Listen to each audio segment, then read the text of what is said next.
Name one Star Trek game. Now, there's no shortage of science fiction games, but when talking about games based on other forms of entertainment, two stick out in my opinion: Star Wars and Warhammer 40k.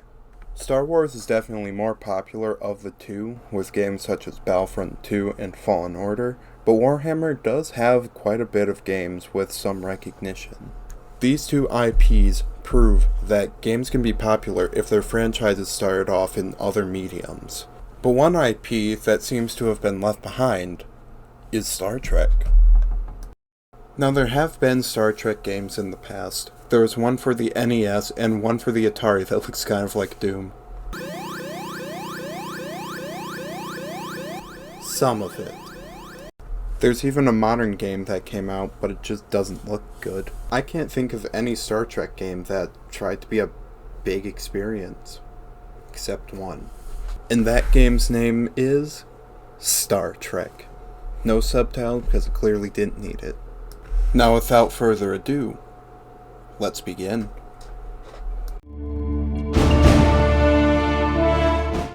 The first thing that you're going to notice before the title screen comes in is that this game is very loud.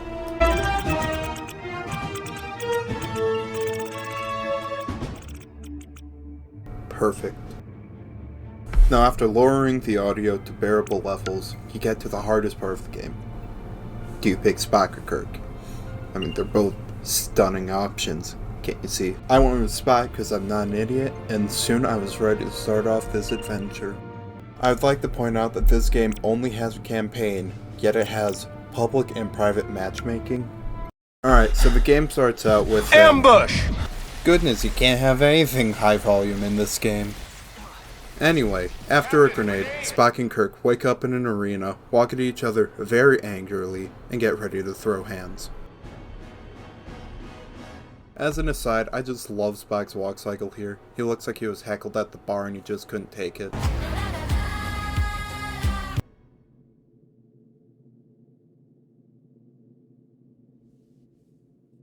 So I guess the game starts for real now? Also, Spock, nice posture. Predictable? Since when have I ever been predictable? That is precisely why the move was predictable, Captain.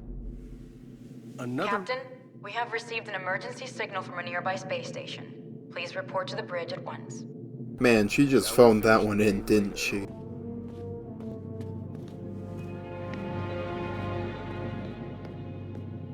Why is it yellow versus white? Was it too hard to render black pieces?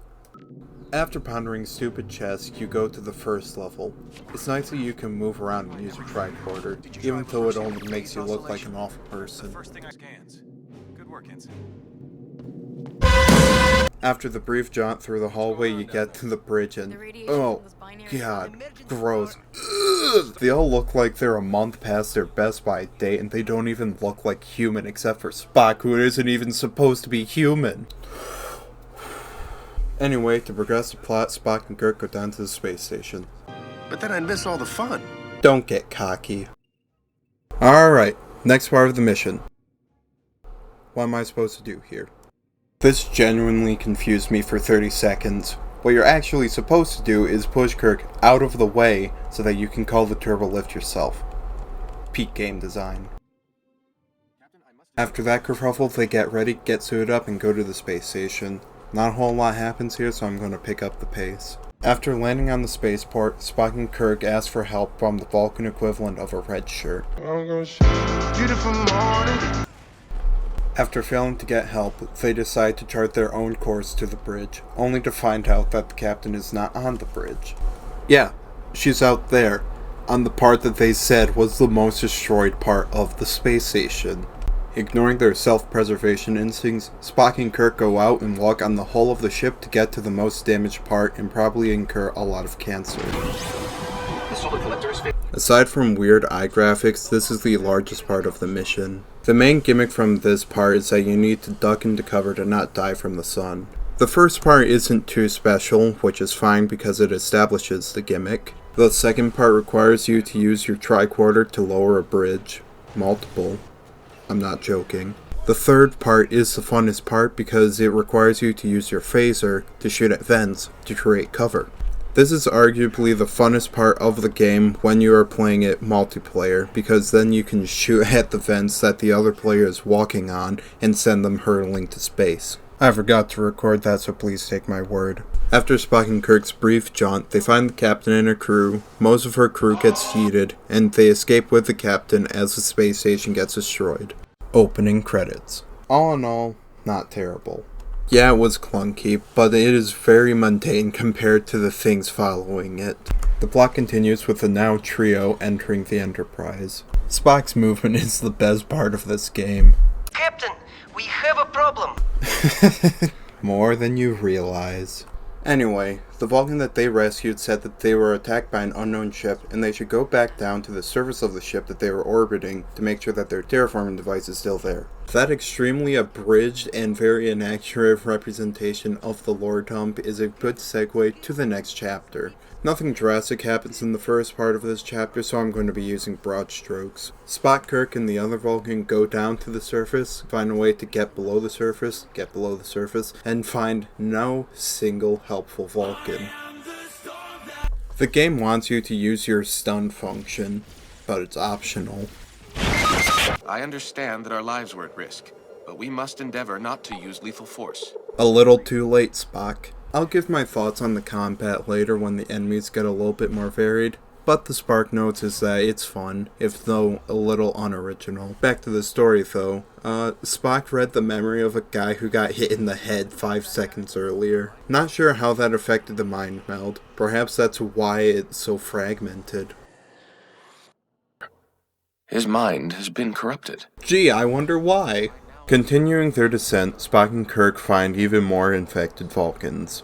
Even though it tells you that you should use non-lethal attacks, I still find it funny that you can still kill them. Like, yeah, Spock says that you shouldn't do it, but he shows no remorse in the game.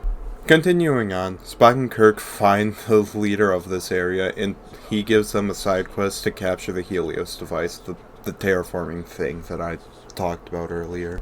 Thus begins the plot. This is also the place where the enemy faction is revealed. They're called the Gorn. Yeah, that thing. The part of the level after the cutscene is honestly like the level before it, so I'm going to skip it until we get to this room. You can replenish your ammo and your health in this room. If it's not obvious, there's going to be a boss fight within a minute of entering here. So let's get on with it and meet the man in the big green suit himself.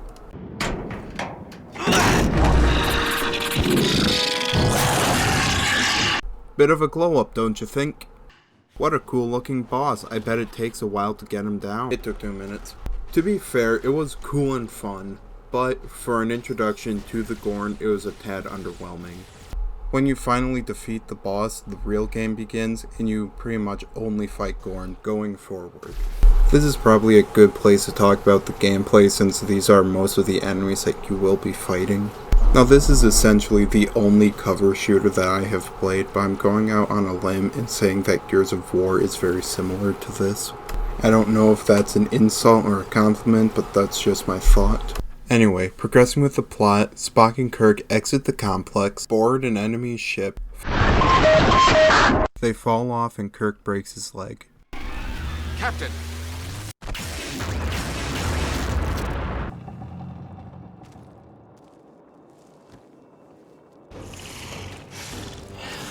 Hang on. Spock pushed Kirk out of the way of the cannon. Why are they so far away from each other? Also, Kirk is just dead here. Ah, my leg! I can't move. Spock's legs are also in consideration. Anyway, you grab Kirk with Spock and go to the medbay to try and fix his bones. This part of the game has tank controls, aka bad controls. If someone's shooting at you from your back, good luck. It is important to note that if you play as Kirk during the single player, then you have to rely on Spock's pathfinding to progress, so good luck with that as well. After you move Kirk to the medbay, you put him on an examination table and begin a minigame to rebuild his bones. The minigame took less than 10 seconds to finish, which confuses me as to why it was even in the game. It took me longer to find the position I need to be in to put him on the table in the first place. Anyway, now that Kirk's bones are rebuilt, he and Spock make their way outside to try and beam up to Enterprise. They do, and the second chapter ends. The entirety of Chapter 3 is the Enterprise following the Gorn fleet. You look around, you shoot, and you put up your shield. That's all you do in this chapter. It's bad. I'm done talking about it. Chapter 4 starts with the Enterprise docking at an outpost. Spock and Kirk meet with the commander of the outpost and ask if the Gorns have attacked. The commander says that he hasn't heard of the Gorn and they haven't attacked. This is followed immediately by the Gorns attacking. Spock and Kirk then gear up to defend the space station. And they do. In fact, you can simplify this chapter down to they defend the space station. To be fair, Chapter 4 does add some more enemies, those being the brutes with the shotguns, the turrets, and the snipers. They do make the battles more fun, but they don't change how the battles are actually fought. In the beginning of Chapter 4, the plot does progress in the same way that the previous chapters did. That's why I'm not going to go over every progression. I'm justifying this because I want to keep my sanity and I have a lot of ground to cover.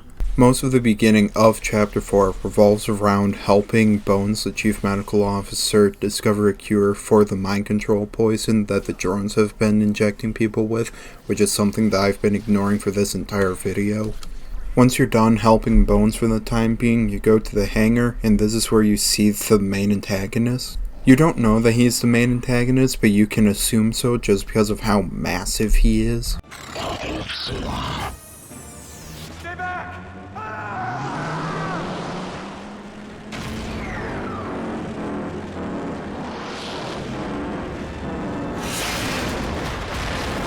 I'm not joking about his size. In this frame, he looks like 15 feet minimum.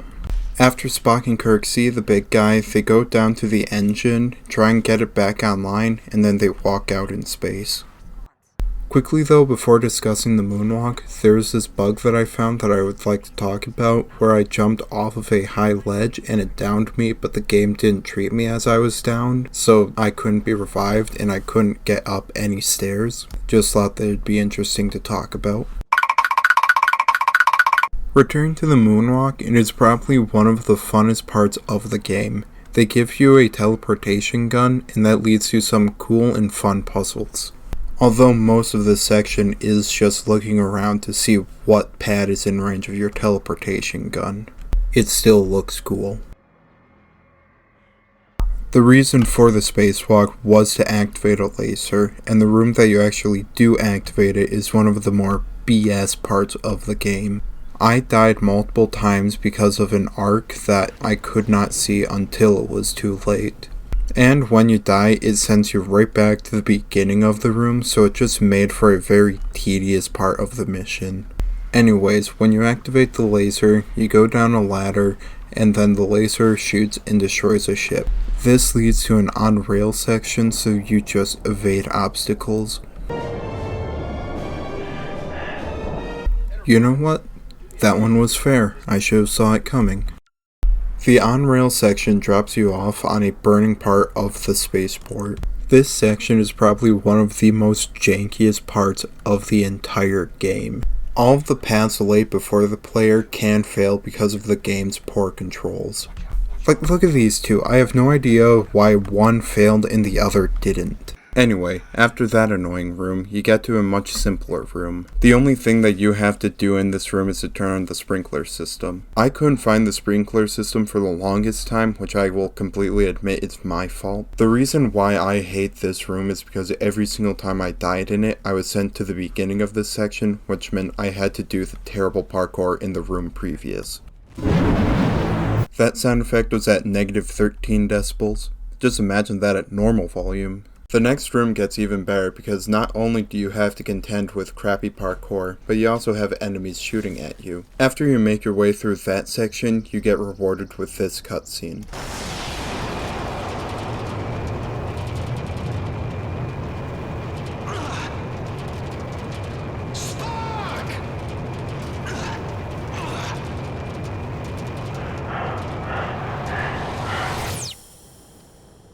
What was the point of that? The ending to this section was just 5 feet away, so it didn't need to load anything big. When the game loads back in, it looks exactly like it did before the spacewalk, so I'm going to skip over it. That is until we get to this cutscene, which it starts with the worst 5 frames that it could have possibly had. So it starts out with Spock just peeing somewhere, like small in the door. Then the duo gets teleported inside the door. They run through it, and the door opens behind them. But I don't know why. Spock also makes an amazing face right here. So this guy gets shot in the leg, the first shot misses, and then he gets a fatal shot in the leg. Then the big guy just teleports in, steals the girl, and Spock just charges the one in armor, and instead of trying to shoot the guy charging at him, the Gorn just roars, and then they get teleported. And that action just in live time looks like this.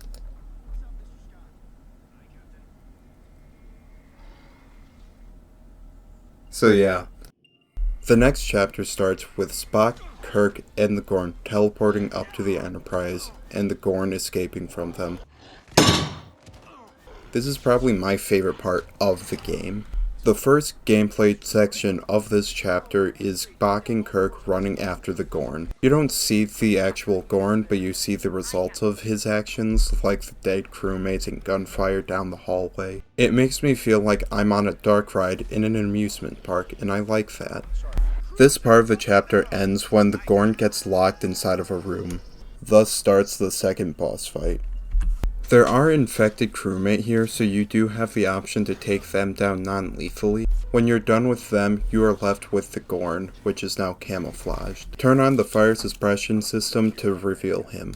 It is optional though. This boss fight took a while to get done, and it's probably one of the more entertaining parts of this game.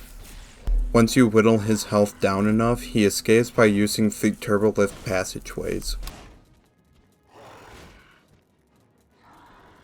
It is now your job to go down into the turbolift passageways yourself and follow him. This is also another fun part of the game. The Gorn isn't even a threat, it's just the crew just barreling through with their balls. There's even a bug where you can roll right through the balls unharmed, but it's not 100% effective, so you can't just Dark Souls your way through this. This section ends when the crew finally get control of the balls and you're able to ride the turbolifts to where the Gorn is so that you can catch up to him. When you get to the hangar, the second part of the boss fight begins. The cloaking gimmick returns, but it's altered a little bit. Instead of using fire suppression systems, you can just scan him with the tricorder to get rid of his cloaking, so it's a lot easier to just see him. The problem is that he's immune to damage if he's invisible. He also runs away when you decloak him, so you only get a few shots on him before he recloaks himself. There are also terminals that he hacks, and you have to dehack them, and you can get shot while you are dehacking them. Once again, we are looking at peak game design here. All in all, this boss fight has some pretty cool ideas, but very clunkily put together. The boss fight ends with the Gorn going catatonic and Spock mind-melting with the creature. As an aside, my game started the cutscene as I was doing that hacking minigame, and I'm surprised that it just did not brick my 360. So I'm gonna try and do this in one take. It's like, here we go. Alright. So, first off, the game breaks in live time. As you can see, like, the pod, or not pod, like the shuttle just appearing, like, real time. That's fun. And the mind meld, Kirk is not happy with it, but Spock says that it's going to help them decipher their language, which, fair. So they go into the mind meld, Like, I don't know if they're going to say that it was like multiplayer inside the mind meld. I don't know. Oh. No, I don't know, but I think it appears on both screens, if I'm remembering correctly, in the multiplayer. It's been a while since I played it. So, yep, there's the mini game right there. So that's fun. Yeah, I know it's not my first mind meld. Okay, so this is multiplayer. Interesting. Yeah, the mind meld is that, like, the Gorns destroyed, like, or conquered the entire, like, their entire galaxy. And, like, this cutscene has an obscene amount of, loading screens, so, count them as we go along. Like, there's one planet just destroyed, or moon, because I don't think these ships are that big. So that's them just like going planet by planet in their galaxy. One loading screen, and that one's for a while, a few seconds. Going back, then it's just showing this specific planet. Another loading screen. Yeah, this is showing like the new Vulcan planet. And how they stole the Helios device, or I think I just called it terraforming box. Another loading screen. This is some plot stuff. I think I'll summarize it later. Another loading screen. And I think we're done. And it's just...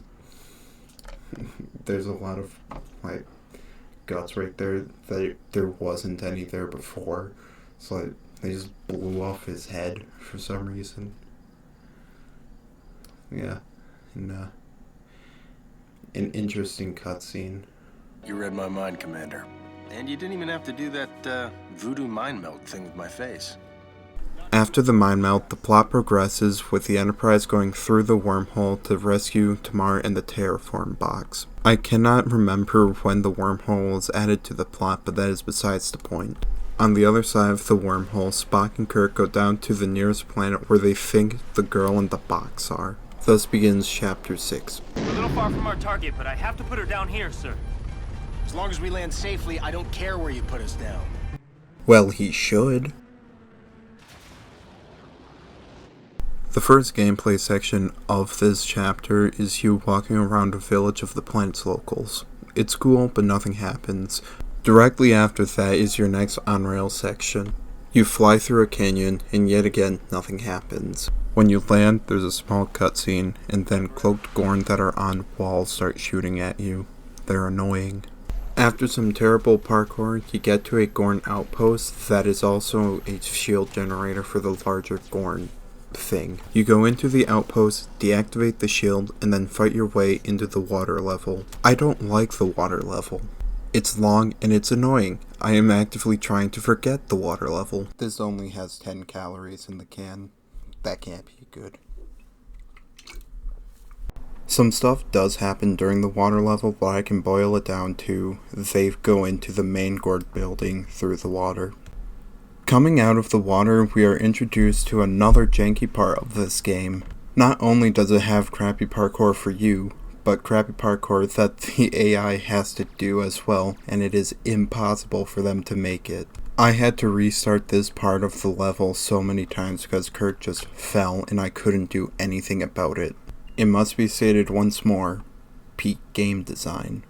After that part of the mission, you go into the main complex itself and try and look for the girl and the terraforming box. While you don't find the girl and the terraform box, you do find the person who was in charge of the spaceport, and Kirk just kind of calls him a coward. As an aside, I have no idea whether or not it was intentional for Kirk to turn his back on the commander here. There's an equal chance that this could have been intentional or just a bug, and I don't know which one is worse for the producers of this game. Either they have no ability to change this, or they just thought that this looked presentable. Commodore, where is Tamar? There's no hope of saving her. Where is she? They will do to her what they have done to the rest of us. You know, a little bit of music would have went a long way there. Anyways, Spock and Kirk realized that the commander was put there so that they could be lured into an ambush, and that's where the beginning of the game takes place. So yeah, all that game that you played, all 6 hours of it, that was a prologue to the real game that's about to start right now. What the beginning of the game left out is that you get captured and you get to see the girl and the box before you are sent to a coliseum where you have to fight some enemies. Once you defeat all the enemies, the drone poisons Spock so that he's infected now, and you have to survive against him. Or if you're Spock, you just beat the crap out of Kirk until you get cured. Before continuing, it is important to note that this doesn't have an aha moment because the game left out vital information at the beginning so that this doesn't feel like the beginning, such as it doesn't show Spock as contaminated in the beginning. The final gameplay part of this chapter is you clearing out a small place for the Galileo shuttle to descend in so that you can get picked up. I honestly don't know why this is in the game, but it takes only 5 minutes to do, and it doesn't really affect the plot that much. Regardless though, they get onto the shuttle. The next chapter starts with Spock and Kirk being inside the shuttle and getting ready to return to the Enterprise. The problem is that the Enterprise is stuck in something and they need a way to free it. They decide the best way to free the Enterprise is to get inside of it. No, we are not considering. Let's go get our damn ship back. Hand. There's nothing protecting Sulu and McCoy from the vacuum of space. In reality, they should have just been sucked out like some tragic enema. Yeah, there were seatbelts in Into Darkness, but that came out after this, and it didn't look like they had seatbelts on the last frame we saw. Enterprise isn't going anywhere until we deal with those things.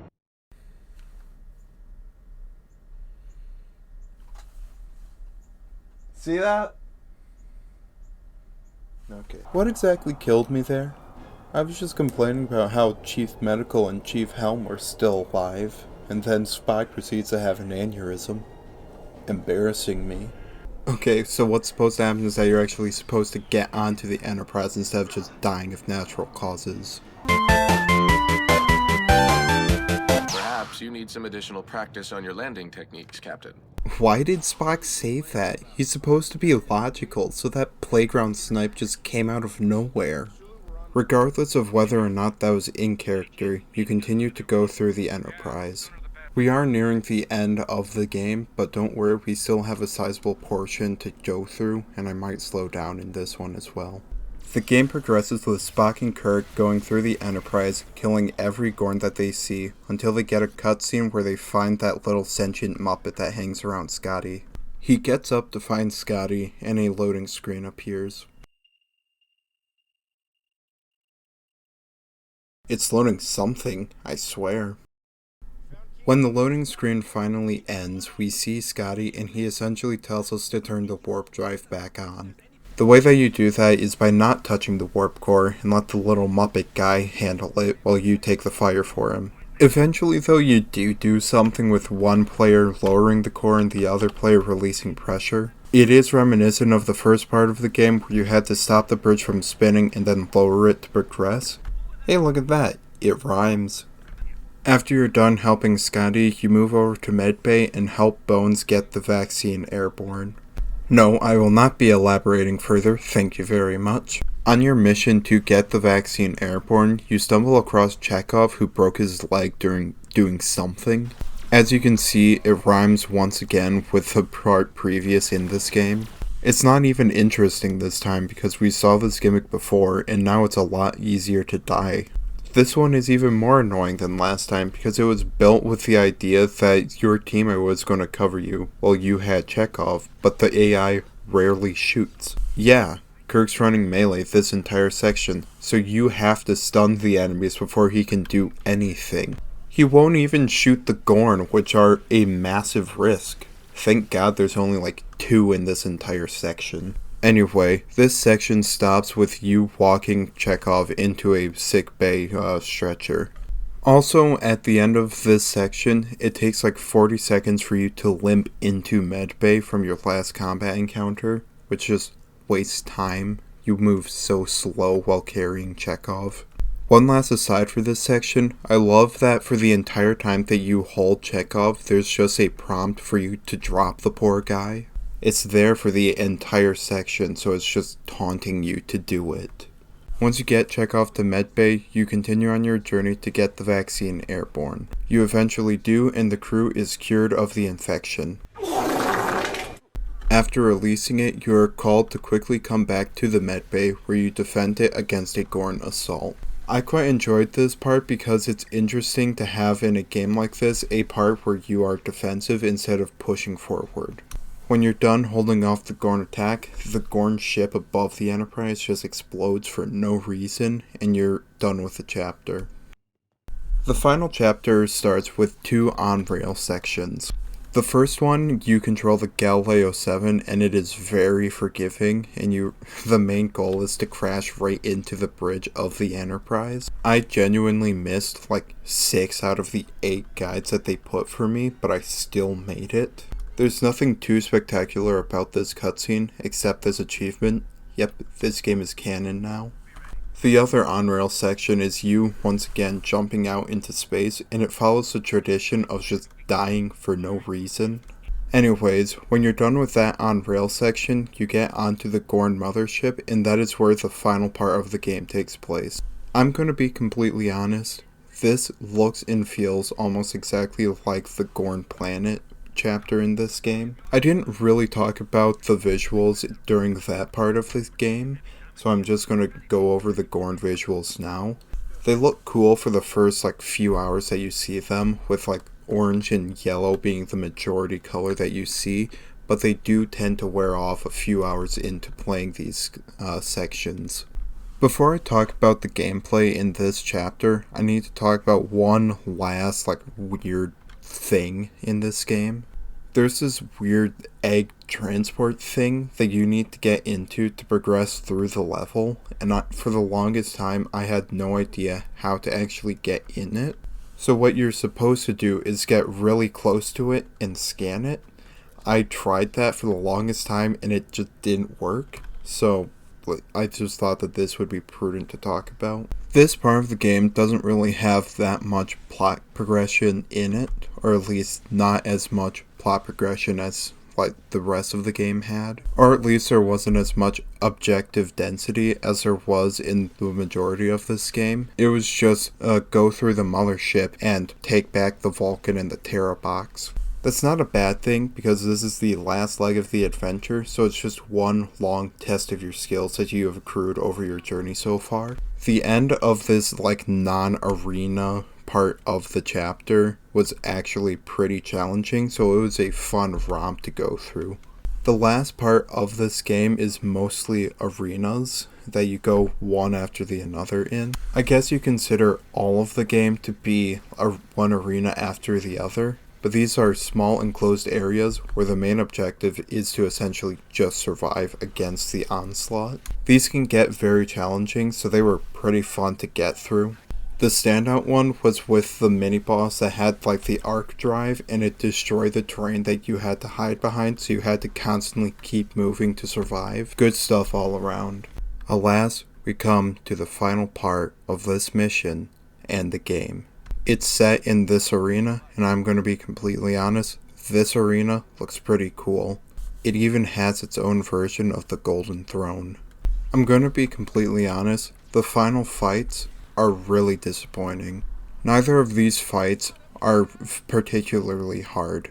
If you don't know what you're doing in the final fight before the boss, yeah, you are going to get killed, but if you go behind cover and slowly pick off your targets, you are completely golden. I did not die once to the final boss this time I played, and I was playing on hard mode. The final boss was so slow There was no thinking on your feet. You just shot at him when he wasn't looking at you, and when he looked at you, you found cover until he just moved on. Objectively, the guy in the elevator right before these fights was a lot harder. One good thing that you can say about the final boss is how much health he really has. It makes this boss fight into a long attrition battle. When you finally do defeat him, the final cutscene plays, and then the final credits roll. One thing I would like to quickly note is just how ruthless Spock is in this end credits scene. He goes up to the Gorn commander and just injects him with a bomb, I think, and he just explodes. Look at Spock's reaction to the explosion. He just does not care. But anyways, the credits roll and we get a sneaky end credits scene. Officer's log supplemental. It is regrettable that the Vulcan people have suffered yet another loss with the death of Sirach. Although his legacy will live on through his work, his absence cannot be understated. The captain has just informed the crew that we have been ordered to the planet Nibiru. Our role has yet to be articulated, but I anticipate that it will be a fascinating experience.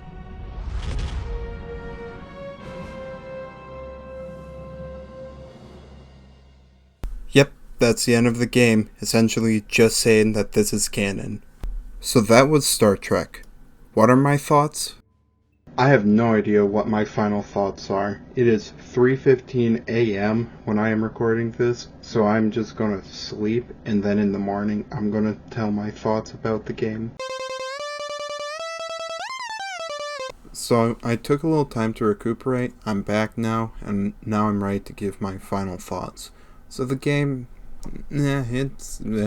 Okay, so let me get this out of the way right now. This game is not good if you look at it from an objective stance. The controls are clunky, the enemy's AI is pretty bad, your teammate's AI is even worse, and it is just unoriginal. That being said, there is still a lot of fun to be had in this game.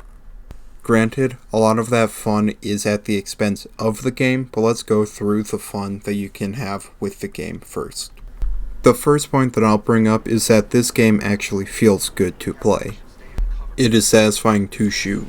It is satisfying to go undercover and gain a tactical advantage. Knocking the wind out of someone that you tased moments prior, hacking into a system, glitching a ball. I could go on, but essentially my point is, if you're doing anything in this game, chances are it's going to feel good to do it. My second point is simple. This game has couch co-op and it has been built around it. While yes, that meant that you are going to be playing with an AI the entire game if you don't have a friend. If you do have a friend, this is extremely fun, especially when the game breaks. There is a surprising amount of fun to be had in just strategizing with your partner about which Gorn to eliminate first in the specific arena. When I first finished this game a few years back, I was with my brother, and we were having a lot of trouble in the final arena. We were 14 and 15 respectively, so we were not as adept at video games as we are now. But when we were at the final part, we were strategizing everything, like what cover to go behind, the exact Gorn in which we were going to kill first. It was so satisfying to beat that first time. That wasn't even our favorite part. The first time that I played this game, me and my brother spent a few hours on one section of the first chapter of the game because we were having too much fun setting each other up into space because we were shooting the fence right beneath them, like it was some obstacle course from Wipeout. Now that is fun you cannot get from a less janky game. Now my next reason for why this game is fun to play. It's bad. Now hear me out. Steven Seagal movies are not entertaining because they are well made. Well, I shouldn't eat the fish because the fish is, an important sentient being, and that's true. They are entertaining because Steven Seagal is a bad actor and he thinks that he's a cool dude. The same logic applies to this game. The things that make it bad also make it fun, because it is fun to laugh at how bad the game is made. So, In conclusion, I actually would recommend playing this game, or at least looking for this game.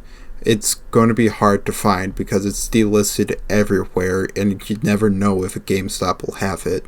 But look around for it. If you're anything like me, you enjoy laughing at dumb stuff. So consider looking out for this because it is fun to laugh at this dumb game, especially with a friend, because you get to experience that with someone else, and that's even more fun. I know that it would be hard to track down this game because it's delisted everywhere and you can only find them on eBay or local game stores, but just look around for it. It's probably less than $10 at your local game store, maybe even less than $5. Alright, so scratch that about being hard to find, because here it is on GameStop. Looks like it's a pretty good price too. So yeah. How does this have 4.5 or 3.5 stars, sorry. Thank you for watching. If you made it to this part of the video, you have no idea how much this means to me. That this is the first video that I put out on this channel, and I worked really hard on it. I hope it shows. I also just want to say that those of you that did stick around to this message, I would love it if you subscribed and liked this video. I'm not sure how much that would help me. I just really want those numbers. Oh, also, I have plans to play through this game with me and my brother on our combined channel, so I'm going to link that channel in the description below. So please go and check that out if you want to see this entire game played out to its fullest. Thank you again, and have a good day.